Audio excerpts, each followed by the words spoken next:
समस्त को नमस्कार। आज एक गुरुत्वपूर्ण विषय रे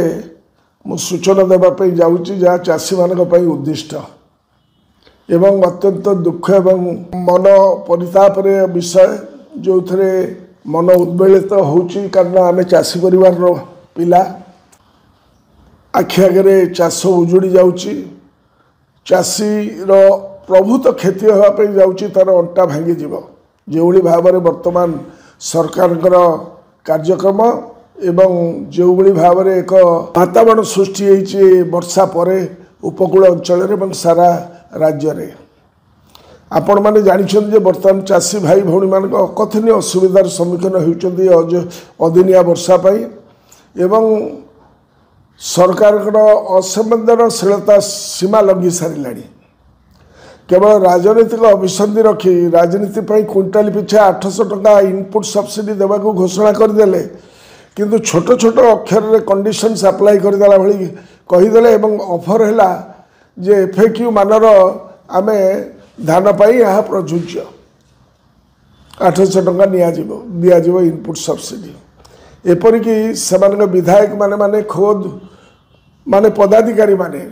मत दुख लगुच से निजक ठन ठन 3100 टका नियो ठन ठन धान दियो ए कथा कहीदे चलीगले एवं किंतु तंकर जो एनालाइजर मेसीन लगेले तादेह सबू 100% धान पास हो पारनी से गोटे वातावरण एवं अवस्था तैयारी करदेले जो थे ओडिशार उत्पादित धानर 90% धान पाखापाखि से एनालाइजर द्वारा पास हो पारिबो नाही। मु विभिन्न राज्यर बरगढ़ बलांगीर अन्यान्य अंचल सब चाषी भाई मान सहित कथबार्ता एवं वार्तालाप होइछि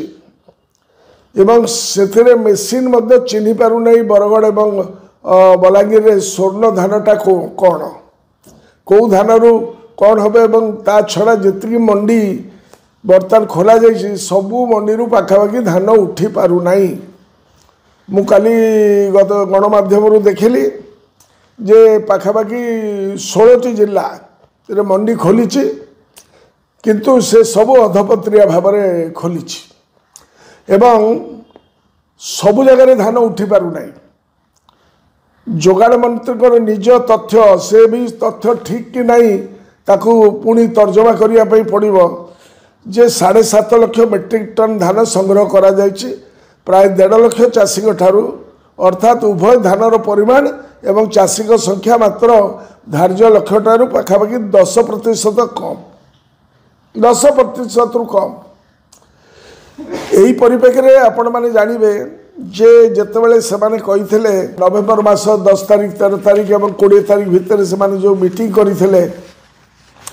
नवेम्बर 13 तारिख और नवेम्बर 20 तारिख जहाँ मोर मन पड़ुची जे मिलर को बिना धान किणवे सरकार मिलर कौन कथा हम नहीं बोली 13 तारिख दिन घोषणा कले 20 तारिख दिन कहले मिलर मान छड़ा मानक छाड़ी धान किणा हो पारनी कौन मन परिवर्तन है कि है भगवान को जना किंतु मु सरकार को पचारे चाहे गोटे कथा आजिका दिन में आज है डिसेम्बर 25 तारिख बड़ दिन आजिका दिन में केते धान से किणी जहाँ परिसरकार मो पाखे जहाँ तथ्य अच्छी आज सुधा 16टी जिले में 185,817 जन चाषी ठारू 8,54,826 मेट्रिक टन धान किणा जाइछि आजिका दिन सुधा एवं यही 25 तारिख 2023-24 माने गत वर्ष जितेबाला नवीन बाबूंकर सरकार थिला सेतेबेले 2,13,678 चाषी ठारू पाखापाखि 10,70,52 टन मेट्रिक टन धान किणा जाइथिला माने अर्थात 27,861 जन चाषी अधिक चाषी आजिका दिन में गत वर्ष 2,15,226 मेट्रिक टन अधिक धान बिक्री करथिले सरकार को पाखरे एवं आमे 24 घंटा भितर आमर पैसा दे पारुथुलु नवीन बाबू को भूयसी प्रशंसा कर जाइए से मैंने माकड़ हाथ में शालग्राम हो जाइए बर्तमान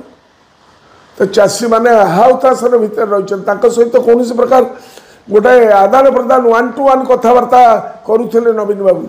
जोटा आज जाके हो पारना दयाक नवेदन करेंगे सरकार तक कुंभकर्ण निद्रा जागतु एवं तुरंत कार्यानुष्ठान ग्रहण करतु।